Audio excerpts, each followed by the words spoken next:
Hi, everybody. This is Silvio Canto in Dallas, Texas on Thursday, August the 29th. And welcome to our commentary as the month of August is starting to wind down. I guess another weekend, and we'll be in the month of September. I mean, this year has flown by probably too fast, but that's what happens when you get older. Well, tonight, of course, is the big debate. Not debate, I shouldn't say that, the big interview.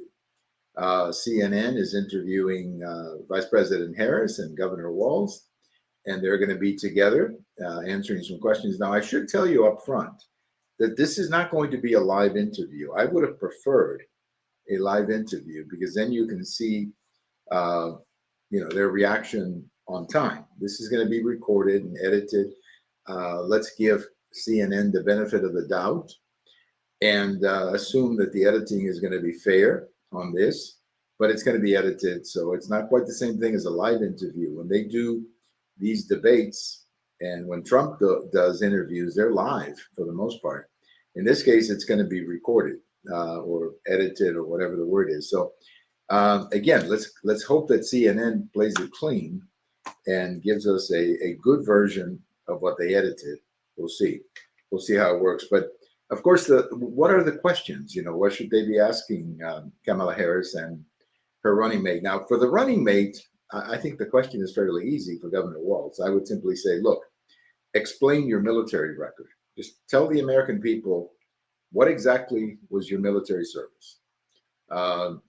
If you watch some of the videos that you've put out, one can get the impression that you went to Afghanistan, then you went to Iraq as a soldier, when in fact, apparently he never did. But if you watch some of the videos and some of the things that he says, you kind of get that impression. Or the one about the weapon of war that I used, well, maybe we can cut him a little slack on that. But when it's more than one, then you do have the right to know what's going on. So I would ask him about his military service and say, what is it about your military service? Why is it controversial? Why is it that you were using a military title that you didn't actually earn? The one about the commander, retired commander general, or whatever. He was using that title. He never earned that title. So why was he using it?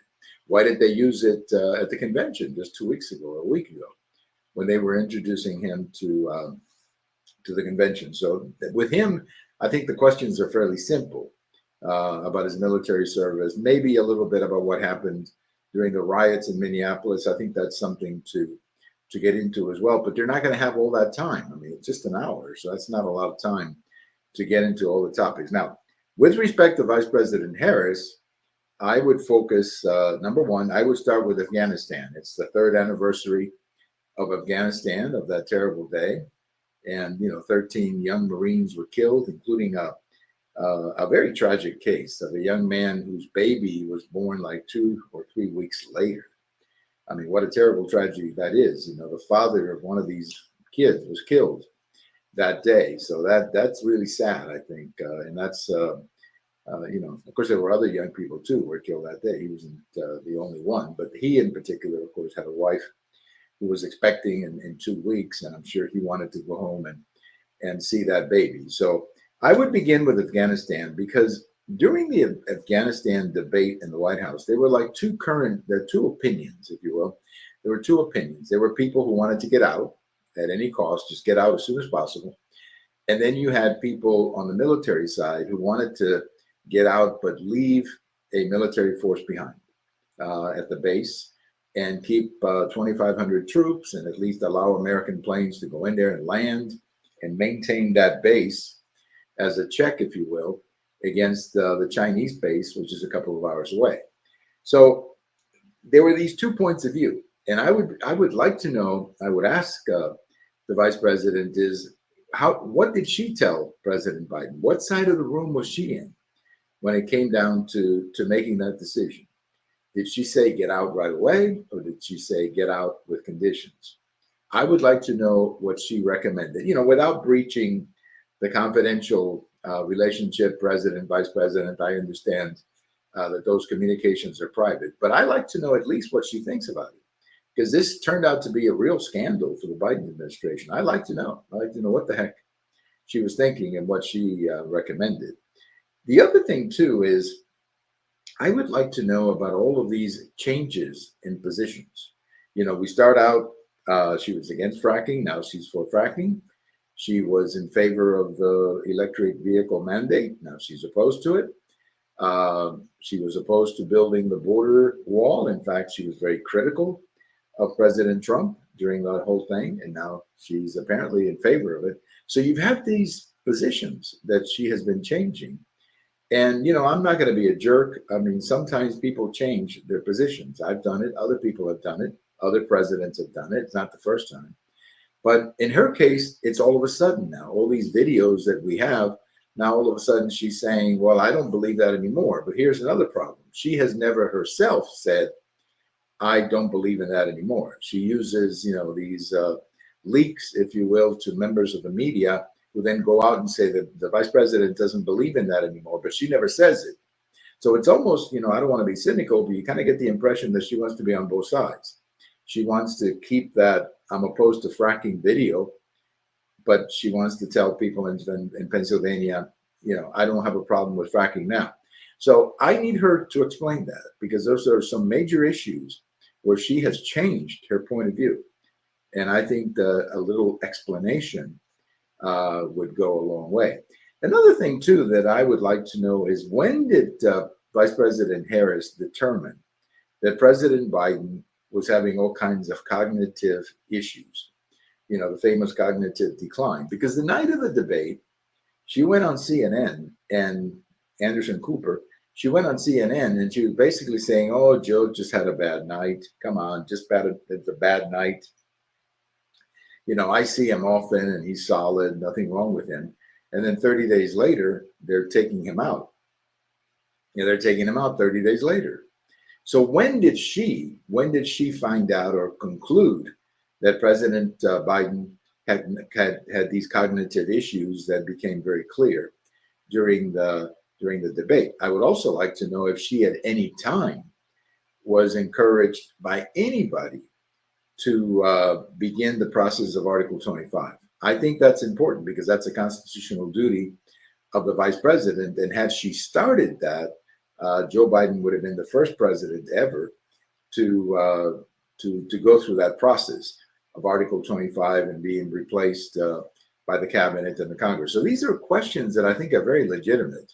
And I'd like to see a little bit more background on this. I don't think they'll have the time to get into all of this, but we will see. We will see tonight. And then finally, this is a personal question that I have. I saw today that, in the United States, we've had, I think, something like 4,000 abortions after 21 weeks. This is the latest figure that I've seen. And I don't know exactly how many of those abortions were because of a medical reason, but apparently not all of them are, which means there are some elective abortions in the United States after 21 weeks. I'd like to know if the vice president is comfortable with a country like the United States, where you can get a late-term abortion for elective reasons in the tail end of pregnancy, because that puts the United States in a very radical corner. I mean, it's one thing to say abortion in 12 weeks or 15 weeks, or abortion for exceptions. I can work with that. I can work with that. I've said it before. I'm pro-life, but I'm willing to go along with the exceptions, because I think sometimes you have to have them. But in the last 90 days or the last 2 months of a pregnancy, for a woman to have the legal authority to have an abortion, that to me is very troubling as a society, as a culture. Again, I'm not talking about a doctor intervening. That's not even an abortion anymore. But I'm talking about elective. Even though there aren't many, it's still troubling for me that we even have a country where a woman has that option. I think, to me, an abortion after 21 weeks should be completely illegal in the United States. And so this is a question that I would ask her. How comfortable is she with being the president of a country where abortion is basically without conditions? Now, it doesn't apply to every one of the states, because like in Texas, you couldn't do it. In many places, you couldn't do it. But there are states, in California, New York, Illinois, and maybe others, where basically you can have an abortion any time of the pregnancy. It's legal. Again, it doesn't happen much, but the fact that it's legal, I think, should give you some food for thought. So I would like to get her response to that, and at least get some idea of what she's thinking about this topic, because You can be, as I said, in favor of exceptions, like, rape, incest, or whatever. That's fine. You can be for that. I'm for that. But when you go into the late term, I think you're walking into a very dangerous territory, which is culturally repugnant. I just don't know how else to say. So I would love to have her talk about that. So that's 4 questions that I would ask her, plus the vice president, and we'll see how it goes. We're probably going to do a video tomorrow on or at least have a guest or two about our reaction to this interview. So tune in tomorrow. We'll get more into it. But it's going to be interesting because she's been, she dragged it out so long that I think a lot of people are going to be wondering, why was she dragging this so long? Why did she wait so long? And you have to wonder, how much did she actually do this out of her own free will, or just because the polling data was telling her you have to do it? Anyway, we'll see. We'll see tonight how it works, and then tomorrow we'll have some thoughts about it. Thank you for listening. This is Silvio Canto in Dallas, and we'll talk to you later. Bye bye, everybody.